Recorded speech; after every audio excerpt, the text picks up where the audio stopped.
Perfect. All right, we're going to go ahead and get started. Thank you all for being here. Good morning. My name is Dr. Olivia Happelblock, and I serve as the current president of the Pacifica Graduate Institute Alumni Association. And we are gathered here this morning. Oh, yes, absolutely.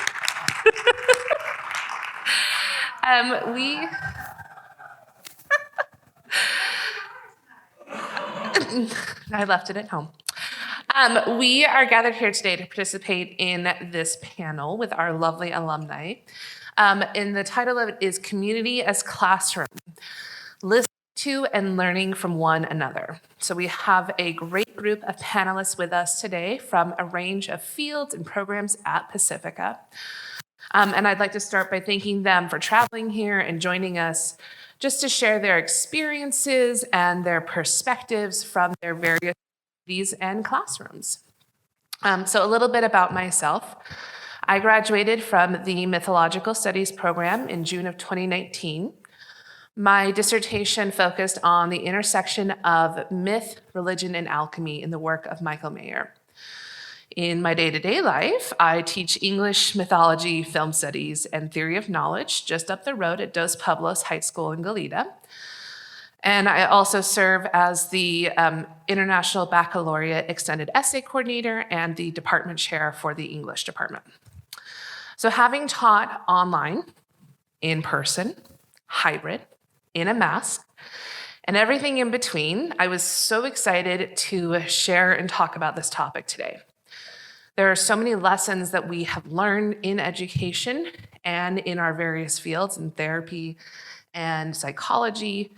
And I think we can all benefit from reflecting upon and sharing what we've learned through the pandemic together. But before I introduce our panelists here, I wanted to share some perspectives on our theme from the mouths of high school students in my SBCC college course, English 110. I asked them to respond, this is their journal writing on Friday, about the theme, and this is what they had to share. In speaking of the benefits of in-person education, one student wrote that by being here physically, everybody has to pay attention. Another perspective had some pretty harsh realities there. Honestly, the pandemic was a time that we were all focusing on ourselves and our well-being. I certainly wasn't focused on others and building our community. I was dealing with the feelings that came with the lockdown. I really appreciate this next student's perspective, and I agree with him. Zoom schools suck. I felt like I couldn't listen or learn the entire time. Being in person makes a world of difference to learning. I've learned twofold of what I learned on Zoom just in the last quarter of the school year. I love the community we have in this classroom, and I feel like I can express myself and be myself. Finally, this is one of my star students. She wrote this. Living through such abnormally initiated, profound understanding on what is most important. Yes, the tragedy of COVID and all its repercussions is crushing. Yet the sheer joy of seeing one another again, being back together, and returning to life as it was, and largely should be, was immense. We had to get enormously creative to maintain connection and the activities of enrichment we value when we couldn't be physically together. I think this period of trial taught us the importance of listening to and hearing from one another, how we must always prioritize each other's thoughts, views, and perspectives and seek effective communication before all else. She is 16. She might come to Pacifica one day. I have felt this joy and relief of community this weekend, from seeing faces that I haven't for quite some time, engaging in conversations and lectures on topics that are only available in a place as magical as Pacifica, and just being here and being present with you all. There has been a wonderful exchange and sharing already. So without further ado, let's meet our panelists and get into discussion on our community's classrooms and experiences. First up, we have Joanna Gardner, who graduated from the Mythological Studies program in 2019. And yes, we were classmates, and yes, we are friends. Joanna Gardner is a writer, mythologist, and magical realist. Joanna co-founded and co-leads the Fates and Graces Mythologium, a conference for mythologists and friends of myth. She serves as the managing editor on the educational task force of the Joseph Campbell Foundation and as a thought leader with the think tank iRewild, where she has worked on the Eco Stories initiative. Joanna's work appears in a variety of venues, many of which you can find on her website, joannagardner.com. Welcome, Joanna. Next up, I'd like to introduce Neora Myro, another graduate from the Mythological Studies program in 2009. Described as a female Joseph Campbell for business, Neora unpacks how to use communication challenges as a site to create transformative, profoundly interrelational conversations. As the founder of Storywell Creative, a communications consultancy, Neora's coached, ghosted, and consulted for over a decade in advertising in Hollywood, developing projects, campaigns, and providing training in mindful communication and leadership identity. She has lectured for constituencies as varied as Goop, the LA Sheriff's Department, hospital and counseling groups, and Opus Archives. Additionally, Neora has taught every facet of story and writing process at college and worked extensively in the nonprofit world with story-based initiatives for the underserved in Alchemy, Inc., Manifestations, and New Earth. Welcome, Neora. Next, we have Daniel Ballin, who graduated just this year from the Somatic Studies program. Daniel is the clinical director of Covenant House, California in Hollywood.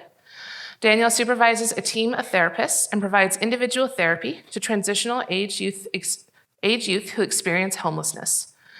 Daniel works with the entire Covenant House program and other community agencies to deliver comprehensive and trauma-informed services to youth experiencing homelessness. Before his work at Covenant House, Daniel managed programs at the San Fernando Valley Community Mental Health Services, Inc. for youth in the justice system experiencing mental health issues. At the Weingart Center Association on Skid Row, Daniel oversaw a residential treatment program for parolees experiencing homelessness upon their release from incarceration. Welcome, Daniel.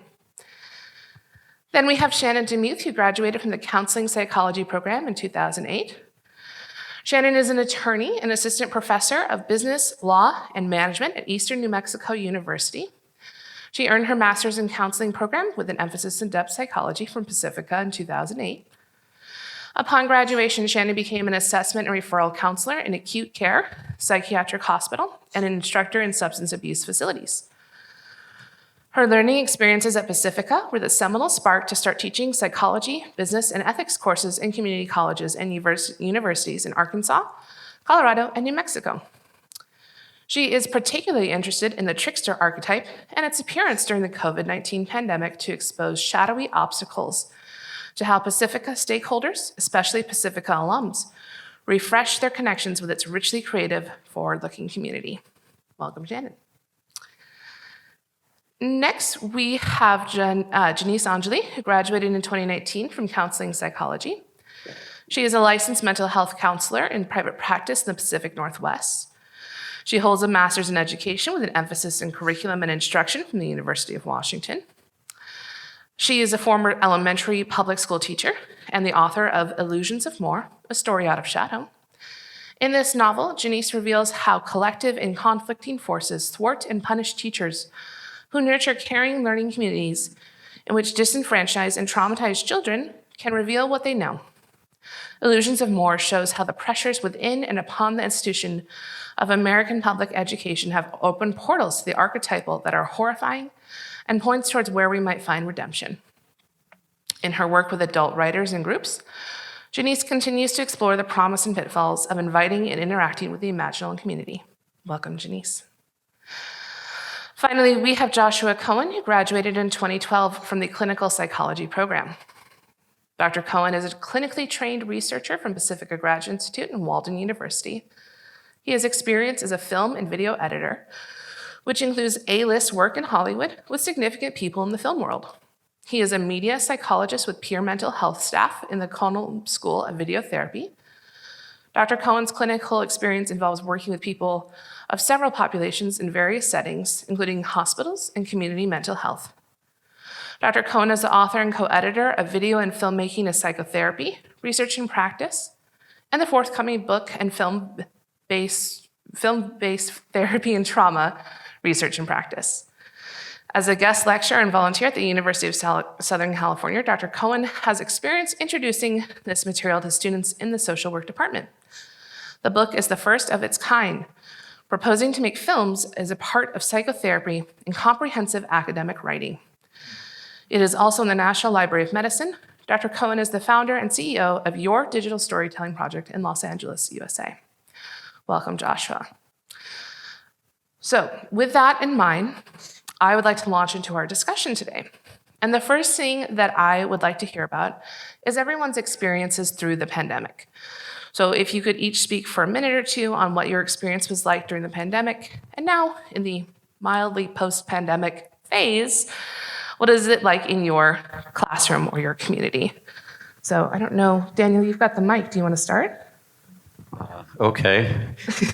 As I was thinking about this question, I think what I recall about the experience was when the pandemic started and there was no vaccination. I work in a shelter with homeless young adults, 18 to 25, and everyone was obviously very scared. We had to change a lot of the services that we provided.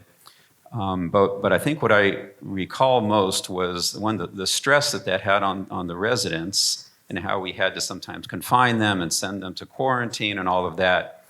But the staff that we had, line staff, residential advisors, managers, case managers, I recall how they kept showing up when some of us had an ability to stay at home and do meetings by Zoom and work from our computers from home.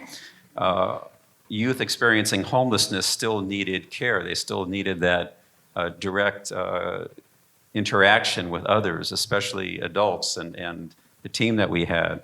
So I think I just wanted to give a shout out to the staff at Covenant House who kept showing up, wearing masks and gloves and wiping down surfaces and all that we had to do.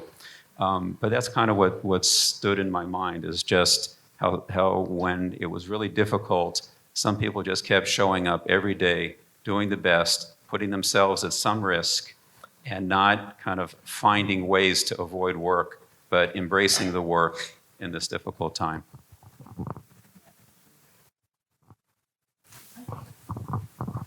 Thanks, Daniel, and thanks, Olivia, and thanks to Laura Lee and to the Pacifica and everyone who put on this event.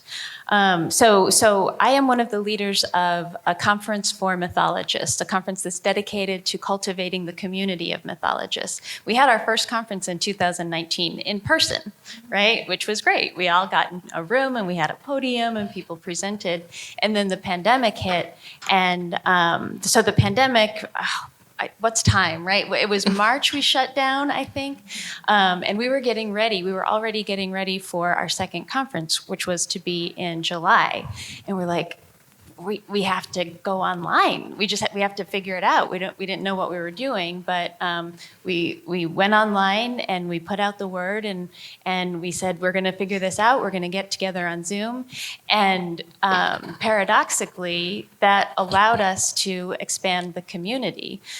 So we had there were blessings along with the difficulty of pivoting to Zoom. We had people all over the world who joined us. Mythologists came together from Lithuania and Scotland and Australia instead of just, Santa Barbara County.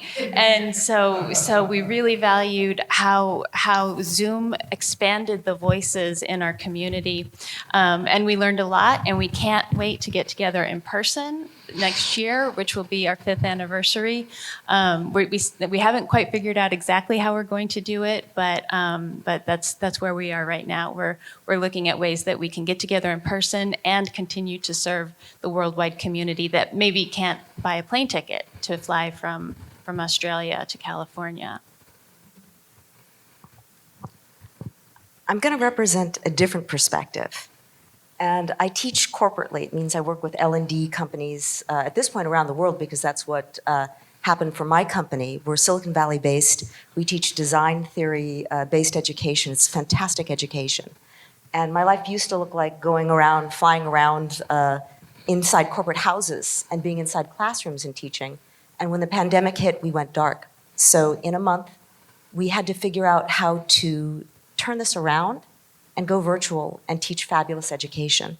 And that's what we did. And as we did that, what happened is we expanded. So we went global. So classrooms don't look like just who's on site, but it looks like APAC, it looks like Europe. It's this incredible blend. It involves the entire world in a learning kind of experience. But also who we were with, especially for that first year, was tech companies. We were with the military. We were with hospitals. We were with folks who needed to figure out in the moment how to do this and how to do it well. And we got to be on the inside of that, showing people exactly how communication and classrooms and education can be a site of getting through crisis. So it was extraordinary. And as we came back, the first times we went back into classrooms were in 2021. We went back to hospitals. And what happened in our educational moments, we were like a Trojan horse. So we'd be called in for a hospital who'd been traumatized because they were, ground zero for what had happened. And it was the first time that everybody had gotten together and seen, not faces yet because we were still in masks. And it was just extraordinary. So what transformed was that coming together became a ritual. It became a ritual around education, but it became a ritual around a kind of community building that needed to happen. And I've been watching this change over the last couple of years. When you go back into a lot of what companies look like, we're back in, except in California. And that's interesting too. And what we've seen and what we see now is we see a world changed. And it's not just for the worse. We see a world that's changed, that's moving towards something that allows a kind of diversification and a kind of globalization and a democratization, at least in the corporate classroom. So I wanted to share that perspective.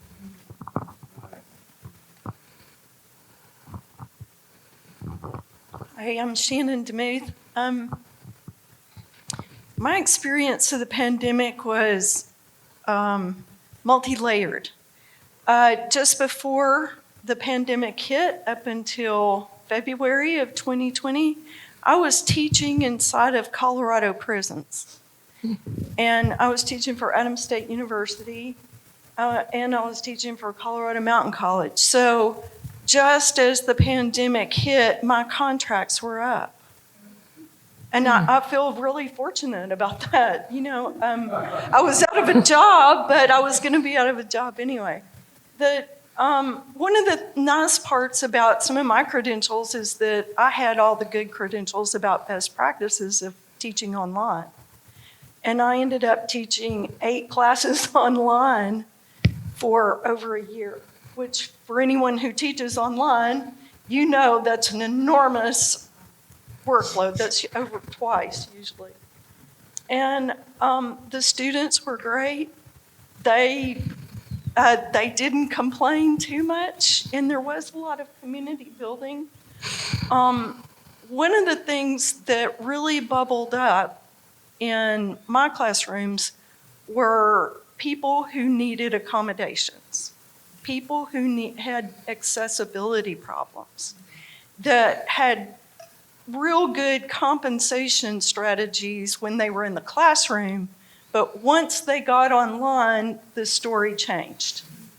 And they needed extra help, extra services, extra attention from me, from the facilities, from the ADA office, from student affairs. So there just needed to be a shift in meeting the students' needs. One of the for me, is one of the really good parts that's happened out of this is because I serve on a distance learning committee, university distance learning committee, and one of the things that we've really started doing is meeting the students' needs and building community. And for everyone, and I work in a significantly bilingual community, so we have started offering more to our students to help them be successful than they would have ever gotten without the pandemic. So I feel grateful in terms of we see so much better student success. We see students happier, which if you want to measure that, it's retention. Are people staying and graduating, that sort of thing?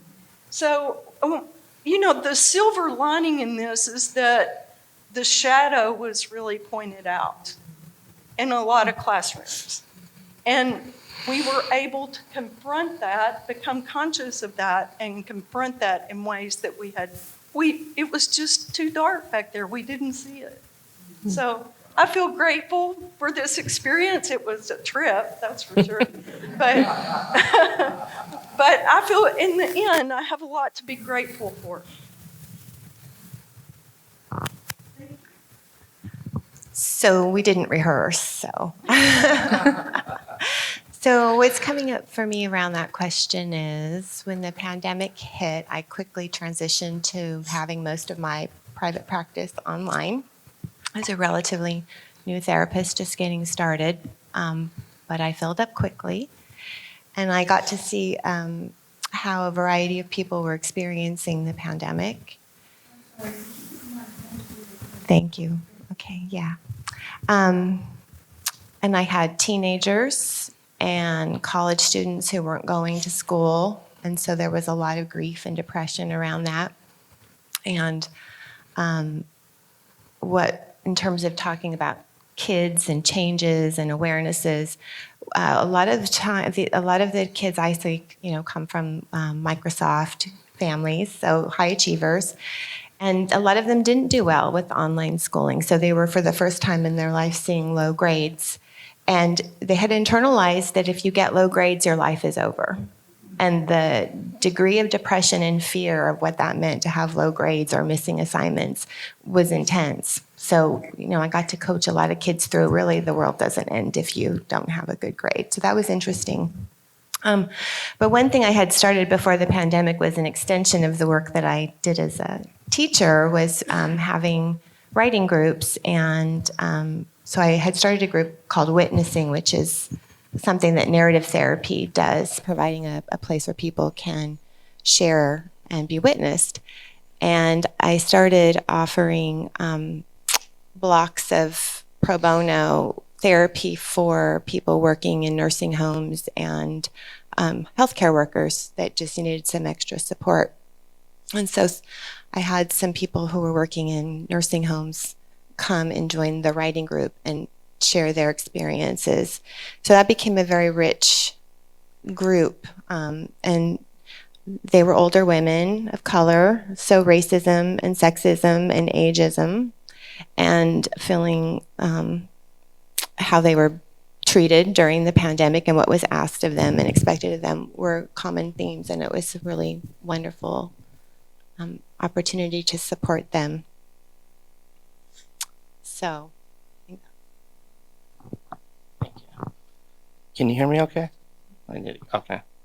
My name's Joshua Cohen, and during the pandemic was really difficult in Los Angeles and everywhere for everyone. I'm not quite licensed yet, but I'm still license eligible. So I reported that I was going to be a media psychologist, and I tried to figure out what that meant. But being a part of the American Psychological Association, it's under an ethics board. So someone reported me to the Board of Psychology for some reason for putting this as public. And I was actually glad to look into this. And this was all during the pandemic. And they actually apologized. They said, "You're right, you can be called a media psychologist." So I said, okay, now I've got to do something with this for the public and for the community. I can't just, so I went on the news reports, and a friend of mine did a news show called America's First News. And when the pandemic hit, I was actually on dialysis because of kidney failure, and still am, and which is why I wasn't really fully here this weekend. So from a skilled nursing facility, I did a presentation on the news talking about not just what a media psychologist was, but also as the telehealth started to hit, we started to describe what it was, and I've been publishing on using video as therapy, but also trying to get the technology out to people with virtual reality. So we even, we took it to USC, and we did a presentation globally, like right before the pandemic, in person with the art gallery there and in virtual reality. So we feel that it's so important to have community in public, in person, where you share space and you, like what they're doing live now with live stream, you can actually get it out there to people as well. In the future, we're seeing, and we were successful in doing this globally, we had people from all over the world in the classroom just like this, and called educators in VR in AltSpace. So, and even now at USC, we have a gallery where you can go in with Oculus and you can even see it on your phone through a browser. So that could be the future of even events here, but it is still for community building. It's still important to have people here to share time and space and in person. So that was really important for me to be here. And we did build a lot of things community-wise with the digital technology at a company called Pure Mental Health while in that space to build jobs and mentorship for people with mental health challenges by people that had mental health challenges as well. So it is successfully working now. And I've moved on to other projects as a media psychologist, but dealing with COVID was tough because we really had to get resources out there to people. And I just used my business as a chance to put free resources, national mental health resources, information about the pandemic live from Johns Hopkins, just so people knew what was going on and where they could get mental health resources specific to COVID for that. And that was my response. Thank you. I'm hearing such an interesting balance, right? We have that, we have more resources, we have more availability, we have things like live streaming, be able to stream this all over the world, to share all these resources, to get resources to students who maybe didn't even have access because they couldn't come to campus or they couldn't have translation or they didn't have transcription, and having all of those. And at the same time, the psychological impacts, right? That depression, loneliness, the isolation, it's always two sides to the coin there, two sides to the shiny penny there. So the next question that I'd like to bring in here is talking about our sources of strength. So we talk about this with I talk about this with my students. What can you identify as the things that kept you going, the things that made you show up, made you, if you're a student, turn on your camera every day and things like that. So what would you identify were those sources of strength that you used to support yourself throughout the pandemic?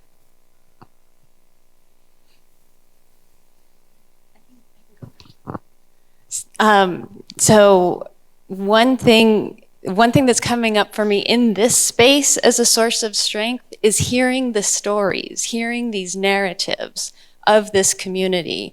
And it's the mythologist in me, I think, that's saying these are narratives with heroes as the protagonists, and the sharing of that story shares the strength of the stories and the creativity with which everyone responds.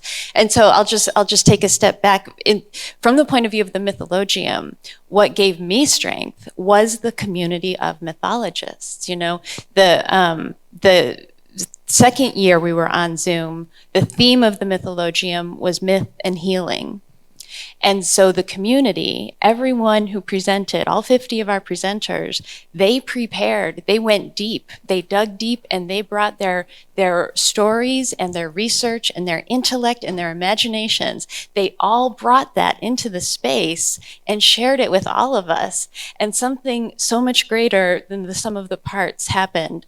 I had in my head, I was like, we need to think about healing because there's a pandemic raging across the globe right now.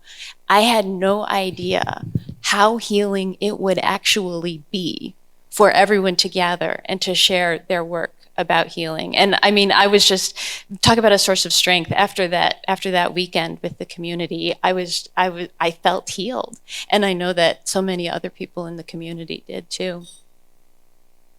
It's beautiful. Source of strength was the students themselves and the need for the education. I think I really became a true educator during the pandemic because every day, and you can work 24/7, especially because we were working globally, it was just the need on the other end. And the need for education, the need for community, the need for something that's real, that never stops. And in fact, at that moment, just the fact that you could be in your office, or I call it a studio now, and working with 25 people who need exactly what you're giving them, which is not in the language of depth psychology. For me, I teach communication, so it might be about leadership presence, or it might be about how you put together a PowerPoint. But the hunger for them was so real, and it was like being tapped into an archetypal voltage, like I was just tapped right in, so beautiful day after day after day. So every day the source was them and the need. And I continue to sit in that. The fact of having gone through that at such a difficult time means that we can do this also every day. So the resilience and that feedback, it's like it turned me into an elder, and I'm so grateful. The mic is going to end back with me, so I'm going to pass. Oh, is that what you're doing? It's smart to get the last word in there. No, it's good. And listening to what people are saying, it's also just thinking about like a community of mythologists. Like I think it was Dana from the Myth Salon did that on. I paid attention to some of these events through Pacifica and just listened in on people from this community to talk about how myths can inform their strength. And Joseph Campbell played a huge role in mentoring everything that I did to try to get here in the first place from the library. I think a lot of people feel that way. And I didn't know until, I guess, recently that his wife, Jean Erdman, was a modern dancer that studied Martha Graham, who my aunt studied under as well. And she, while doing some of the, like I was looking at some of the stories when my aunt passed away and they honored her and on the stage and did a tribute to Martha Graham, I was really just kind of blown away by I think just taking the videos and telling the stories of my family and learning more about, when you learn about your community, you're learning about yourself, or when you learn about your family or the people around you. And I started to tell those stories in video, and a lot of it's private because I've violated probably every copyright law you can think of. So it's sort of like a soul collage, which they did here yesterday on one of the Abyss group. And so I thought this would be a great activity if you could only show it somehow. And so when doing it for the book, that's one of the reasons why it's like the film is as therapy, is because it gives you strength to share your own story to yourself of your community and the way that you want things to be. The mythology that we live in, or the way Star Wars worked in the 70s after Vietnam, was that they were telling a message of hope. And we need a new technology or new mythology now to kind of give us all collective strength, because I think the personal myths that we have give us strength as well, but the collective is what we're missing. We're missing that collective inspirational hope coming from film, or hopefully VR can do that too, if it sticks to a mythological motif, but that's going to come from this community most likely, because that's where a lot of the mythological studies are coming from. But how to bridge that with the technology is important, as long as it's human driven. That's the thing that I'm really hoping for, is that we'll hear more discussions about how to keep it in the body, and driven with humanity.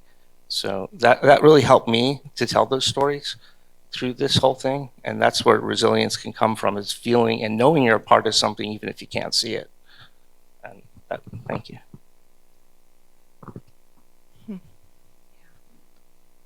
So the question is, what gave us strength? Yeah, your sources of strength. Well, for me, I had to pay the rent. So that kept me working.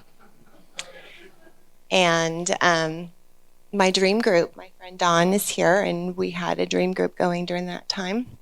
And that was very helpful. And it was very helpful to have done all my work at Pacifica and to know that I and my clients and all of us were part of something that was erupting and unfolding. And it wasn't just COVID, it was a lot of political distress and trauma occurring in so many ways. And I just felt like, there was definitely an opportunity to face the shadow and see what we could do with it. And I love how you said, we need to think about what's coming forward from the body and keeping it human-based. And that's challenging when we're doing everything on the screen, but I found that it's possible. So that's what gave me the most strength. I'm not sure I have one. Certainly I have to agree, students. If you have students and you have students who depend on you and they're looking to you, and they still do that.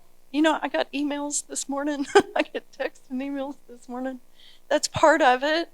But when that continued, and my students needed a lot more support than they ever had, and it was satisfying, extremely satisfying, to see students still thriving, still doing it, still making it work, and staying in school. It was an honor to be a part of that during such a difficult time. It was surreal a lot of days as an online instructor. It was lonely. It was very lonely at times. One of the things that goes on as when you work for a university is the politics can get pretty airy. Have you ever heard that? Yeah. And so one of the things that happened were the politics got put on the back burner. And, you know, we weren't all jockeying for position and tenure and all the things that go along with it. And it became of like, are you getting what you need? Have you got everything that you need to be successful? Is IT doing everything that they need to do for you? Is distance learning doing everything that they need to do for you? So the support services for me became much better too. And the relationships among my college in the university became, I work for a fairly small college within the smallest college within the university, and our relationships became much more supportive, and that continues to this day. So that's really been nice, that our relationships became much more collegial, like they were supposed to be to begin with. And so I'm real grateful for that experience. I think it's easy to sort of get caught up in the tenure track and getting ahead and what do I need to publish and all those kinds of things. And when that stopped, we got to be who we really were. So I appreciate that part of it too. I also, I think, was fueled or found strength in several things. One, I really enjoyed not having traffic in Los Angeles for a few months. That was nice. My dissertation was on the clinician suicide loss survivor, and I used the wounded healer archetype. And so kind of the idea of healing was very present in my consciousness during that time. I also think community was really important to me, and finding community. Staying in contact with my cohort as we were all working on our dissertations was really helpful.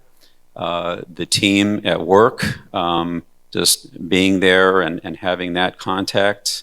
Also the calling of the work and seeing the youth, just kind of that wanting to be there and to be there for them and to help them engage and get through their isolation and depression and the things that they were going through. And then honestly, at that time, I think I was also fueled by anger towards the administration at that time. And I think that pushed me to keep giving what I could because I was just so upset about how things were being handled and how things were being communicated from the highest levels. Thank you. Yes. When I'm hearing from this, I'm reminded of the myth of Sisyphus, right? Sisyphus has to keep rolling his rock up the hill every day. He gets to the top and it rolls back down, and he goes back down, he goes back up the hill.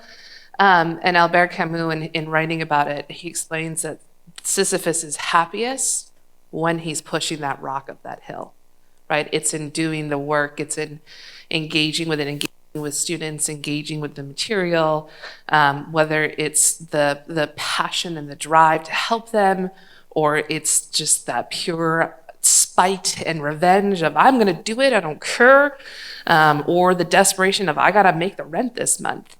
Whatever it is that's giving them that energy to push up that hill, that's where the joy is getting the work done, is pushing the rock up the hill there.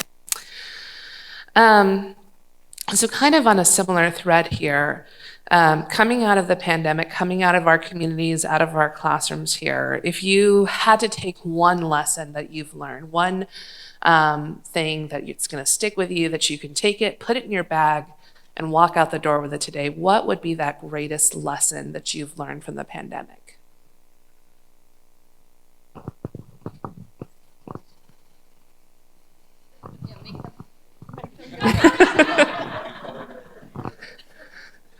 We've learned, oh no. I'll make mine simple. This one's easy for me because it's virtual reality. It's just one. If I had to take away one thing, because everything's so interconnected, that we got a lot of progress in VR because of, I'm working in my with the next book. I have Dr. Skip Rizzo from USC's Institute of Creative Technologies doing the forward, and to try to get virtual reality and film and video therapy to kind of connect. I couldn't do it before COVID, and what's happened with the technology is now telehealth is on the forefront of everyone's mind. So that left room for things like depth to come in through film. With the way that they do virtual reality therapy now, it's just exposure therapy, which is so popular in CBT Pacific, I'm sure. So I've been trying to introduce storytelling as part of it, and Dr. Rizzo, who wrote the forward now, is saying, yeah, that is actually really compelling what we're doing with narrative.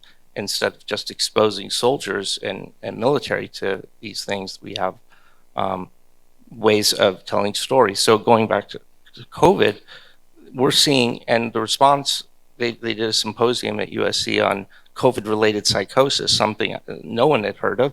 And the response from first responders and people that were there speaking told their stories of, and it was extremely healing for them to come forward as first responders to share publicly how isolating it was for them. They weren't with their battalion. They were, they were all over the place in terms of trying to stay cohesive as a group, and the isolation, I think, was the biggest factor. So, we're seeing a lot of distancing, and the technology is not the goal to be online. It's still to be in person. But the amount of progress that we showed in bridging the technology and bringing it to therapists, I don't think it would have happened in any other way. Same for churches and faith-based organizations. So now they have that tool for people in wheelchairs, like at skilled nursing facilities. They can come and participate in activities that they otherwise would not have been a part of that community. So there's been a lot of, maybe I'm forgetting the question, but I think there's a lot that came out of COVID that was really like blooming into things that are very human, very connecting.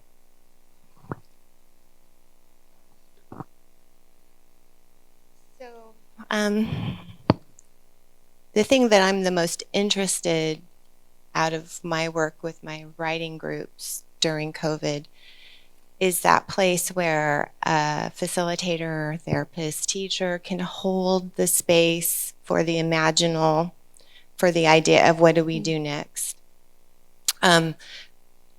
Knowing that if you open that space, that a lot of people have so much trauma that if you just open that portal to the imaginal, they may not feel safe with what comes from themselves or what another person's going to open up. So how to hold a safe space for, like what Steve was talking about this morning, is, what comes through. Maybe you open it up and it's something positive, but then the next layer is something very scary and traumatizing. And who can mediate that space? Who holds that space? Who holds that space in our country right now? What are the ethics and the guidelines around holding space like that for diverse people in such an open, vulnerable place? So that's what I'm super curious about. And of course, as an author, I brought my book up here. If there's time, I have a short scene that I think really illustrates that what a public school teacher could do if she were or he were supported by all of the forces that affect public education to hold space like that and bring this kind of care to scale.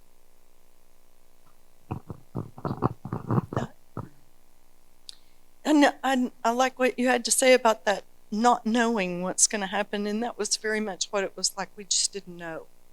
We just didn't know in March. We just had no clue what was going to happen next. And I was in Colorado on March 15th with my significant other, who's a professor in another campus, and it was spring break. And as I said goodbye to him, it was like, I don't know when we'll see each other again. It was very much uncertainty about our jobs, about what was going to happen next. And I remember that feeling of helplessness and just like everything was out of control, that I had no say-so over what was happening to me or my students, or, it was that total giving myself to other forces. And I forget sometimes that the most transformative things in my life have been like that, where I didn't know what was going to happen next. I sort of define my blessings as those things that grab me and take me kicking, yelling, and screaming into something else sometimes. Blessings don't always come as feel-good things. They turn out to be something that I never imagined. And I think that that's what's happened for me, is that as things have moved through the pandemic, as campuses have opened back up, as we've moved back to something new normal, it's been better. It's just been better. So if I take anything out of it, it's like, don't bother to plan your life. Something's going to happen, and it's probably going to give you something that you didn't expect. So that's what I got out of it. I think what I'm taking away from COVID is when there's uncertainty and adversity is find ways to create community. And two examples come to mind, neither of which I'm responsible for. One was we have, in Covenant House, we have a campus in Southern California and then also in the Bay Area. And our executive director wisely decided to use Zoom to have regular meetings, weekly meetings with the entire leadership team in Northern and Southern California, something that we had not done before. And that was really nice to get to know the other teammates and to meet on a regular basis. The other thing that was decided is we worried that to keep the youth on campus, we needed to provide some kind of space for them to smoke. Many of the youth we work with smoke marijuana. Usually they're not allowed to do it on campus, they do it in the community. But we realized if we, at times that we had to be kind of on a lockdown or isolated, and youth were not allowed to leave because of the spread of the virus, we used the staff parking lot, which was adjacent, to give them space to go somehow get their marijuana there and smoke, which kind of helped them with their regulation needs, but also created community where they would be out there and able to mix with each other. So I think that's what I'm taking away. In adversity and uncertainty, find ways to create community. Inadvertently, I found ritual when I started to teach, again, every single day during the pandemic. And you're lucky enough not to have been in class with me when I was at Pacifica, because I was very dogmatic. I'm a narrative nerd, and I just went there. It was all about story, story, story. How do we use story? What's organizational story? On story. And there was a crutch when I was in the classroom in person, where you have an opportunity because you have a long time to share stories. So you're going to tell a story, you're going to connect, and so there's this juicy thing that can go on when story goes on. But when you move into the virtual realm, people's attention spans are this thin. So we had to take our curriculum and we had to titrate it down. We had to knock out everything that wasn't essential. And that included kicking out storytelling because there simply wasn't time. And lo and behold, what I discovered class after class was that it was okay that we didn't have the storytelling. That wasn't creating the juice. It had been a crutch. But what really needed to happen was creating a very strong ritual. So I went back to Victor Turner and Eliade and all that good stuff, and I had a wonderful conversation with Dennis Slattery, who reminded me of Parker Palmer and the community of a classroom. And oh boy, was I in it.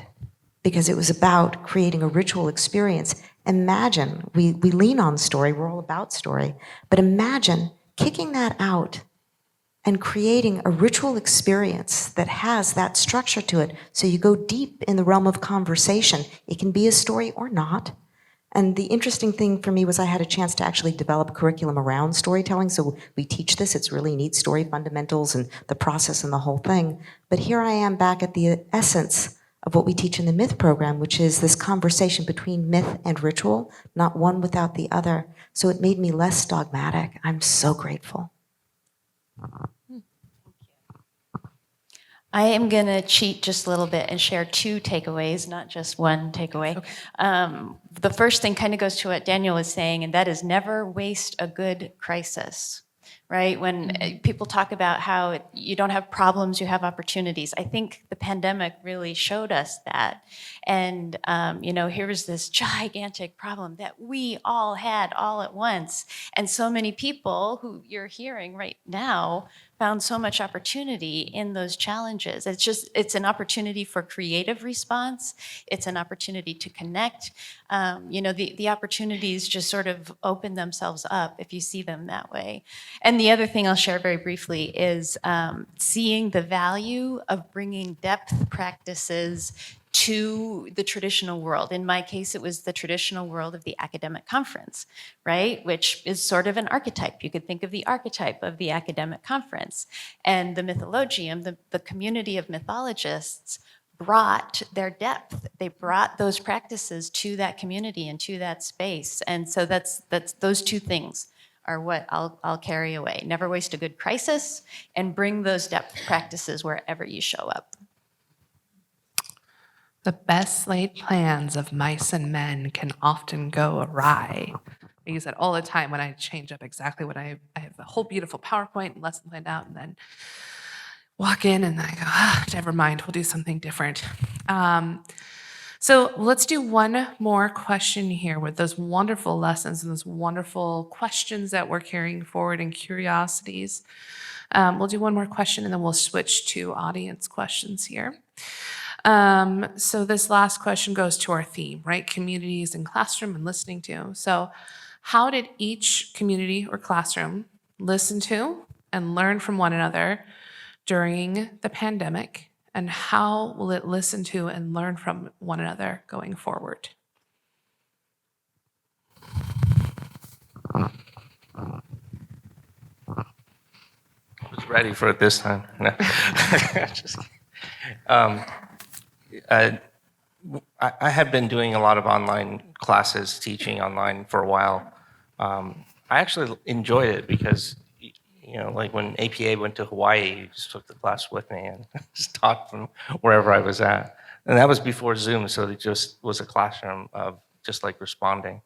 But didn't do much teaching during the pandemic, just the community building through the technology and building the companies. But now we're working on storytelling for 4th grade students in Chicago that we're going to be teaching them how to make movies and do digital storytelling. So that's sort of in the mix now. I usually try not to announce projects before they're done, but this one is really looking hopeful. And I think the students, especially 4th graders, to get a chance to relieve their trauma through story is probably the best way for them communally, because we have a social worker helping us on that end. And the other thing that I wanted to share is we had set up a company where we did psychological assessments first.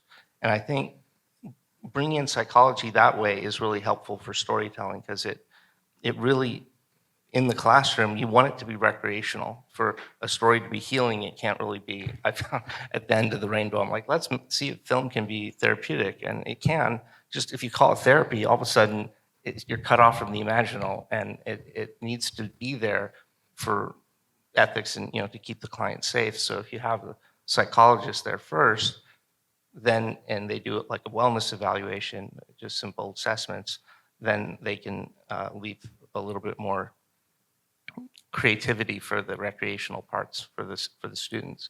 So, because I think what I'm seeing, and from my experience too, when you tell a story, you gather and you bring in a lot of information, and that's a great way to teach a lot of heavy, subjects to a group of students that are dealing with COVID. So we'll see what happens, and I hope that they're able to collectively bond and relieve some of that stress by saying, "Oh my God, I felt that way too," or, that happened to me. Even maybe today, some of you in the audience are feeling that way as we all talk about it, because there are points where, even though we all were isolated, we all kind of went through the same thing. So it's for students, I think, all of us as collective students and the younger children, storytelling is really the key here that can bring people back together finally.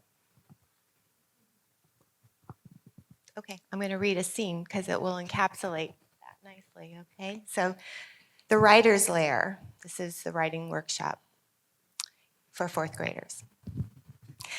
The writer's lair was dwarfed in the hull of the old library. Sienna, the teacher, only used one light switch to save the district money on the power bill. Children's voices echoed among the dark, hollow space as they passed the aqua rock, which would be the talking object for council. Belmaris whispered, "One night, my grandpa was sleeping and he heard a noise." Sienna cupped her hand behind her ear as if trying hard to hear it herself. What kind of noise was it? Belmaris clutched at her heart, hunched her shoulders, and made a sorrowful sound. "Oh," Sienna said, "that's a moan." Belmaris nodded, receiving the vocabulary and getting on with the story. "First, my grandpa, he went to the bathroom. There was no one in there. Next, he went to the kitchen. The back door stayed open, but no one pushed it. My grandpa, he was getting some water. He heard the noise again. Finally, he went to the liquor store." Belmaris looked around at her fascinated fellow authors, and that's the story of how Grandpa heard a ghost. "Where is your grandpa's house?" "By the river." Waving her hand dismissively, Belmaris nodded, "In Mexico." "Did your grandpa tell you anything more about the ghost?" Sienna wondered. Belmaris leaned forward, studying her teacher's face in the dim light. "You think she real?" All the children leaned in breathlessly, waiting for her verdict. Sienna inclined her head thoughtfully. "Well, what did your grandpa say?"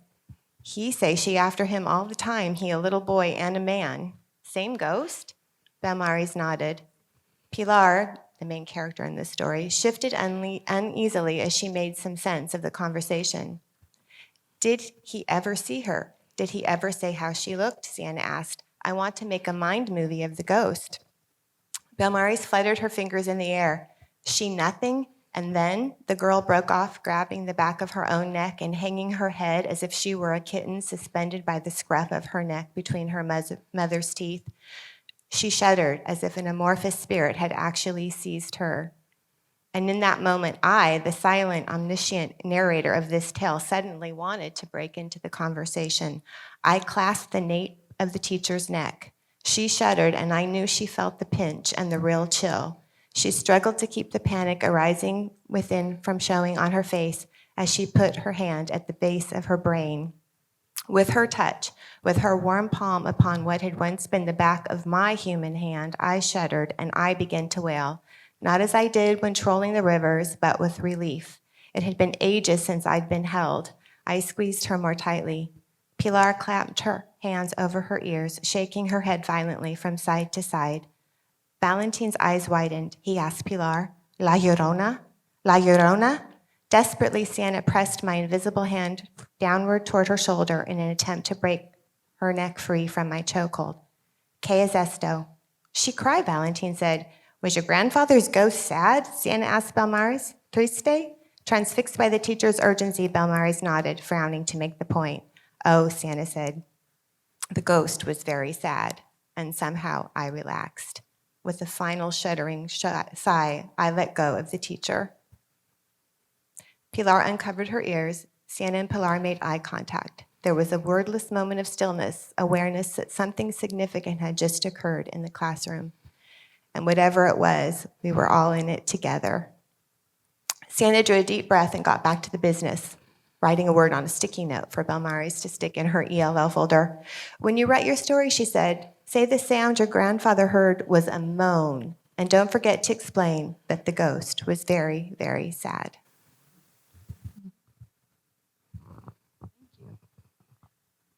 Got lost in the story. What was the question again? How are, I'm gonna go back to it. How did each community or classroom listen to and learn from one another during the pandemic and then going forward? So listening to and learning from one another. Oh, one of the things that I teach are ethics. And we do case studies, which are stories. And I started having students do presentations of those stories. And now I teach this to MBA students. They're not really in tune with necessarily their reflections. I mean, it becomes a thing of them really having to look at themselves, maybe for the first time, a bunch of 22-year-olds doing that. And it starts out in this class, and I do this in my other classes, it's also an element in my other classes. It starts out that they all know the difference between right and wrong. Boom, they have all the answers. By the end of the class, one of the things, even in those asynchronous discussions, you have to honor somebody's opinion, their perspective that is different than their own. And that has been a very healing thing.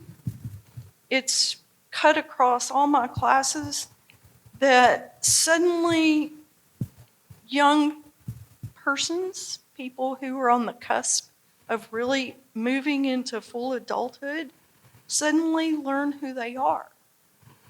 And that's been one of the most rewarding things I have ever been through, ever. Seeing that thread of, that they suddenly realize that there's this thread of humanity that we're all hanging on to, and that it comes out of that respect and honoring each other. If I had to say that's been the thing that came out of this, most definitely in terms of what I actually teach, that would be it. And they're really teaching themselves and each other. I'm not doing it. I'm just there to watch, really. So that's how it has played out in my classroom, some of the better parts of what I've learned during this time. I think I have something a little different to share just in terms of takeaway. And that's the importance of being able to have ethical conversations when things are happening. The way it played out at Covenant House is at times when we would have an outbreak, which meant like 2 youth out of 80 had COVID, the Department of Health Services would come in and say, all right, you have to shut down, you can't take new youth in. We had to isolate and all those things to keep people safe, which made a lot of sense. And I have enormous respect for the people in public health who were guiding us through that. But on the flip side, if we were shutting our doors, that meant that there were more youth outside who were homeless and at risk on the streets and not in our shelter when we had beds that were available. And the importance of just kind of recognizing both needs, listening to the people from public health, but also having the courage to push back a little bit and say that perhaps their solution meets one need, but there are other needs that are equally important. So I think just realizing that ethical conflicts will come up at this time and being able to recognize those and have intelligent conversations around them.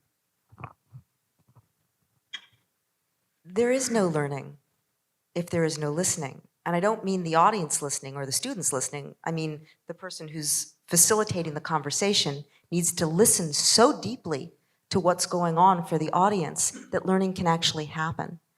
And in a virtual experience, because we don't have the kind of connectivity where our brains are clicking to each other and we can't pick up on the cues, we have to listen in a different way. And we've got to curate the experience of listening and synthesizing as a facilitator in a distinct way. It was so exciting to learn how to deepen my listening practice so I could create. You really have to have engagement or you lose people in a second. If I'm just up here lecturing, you're gone.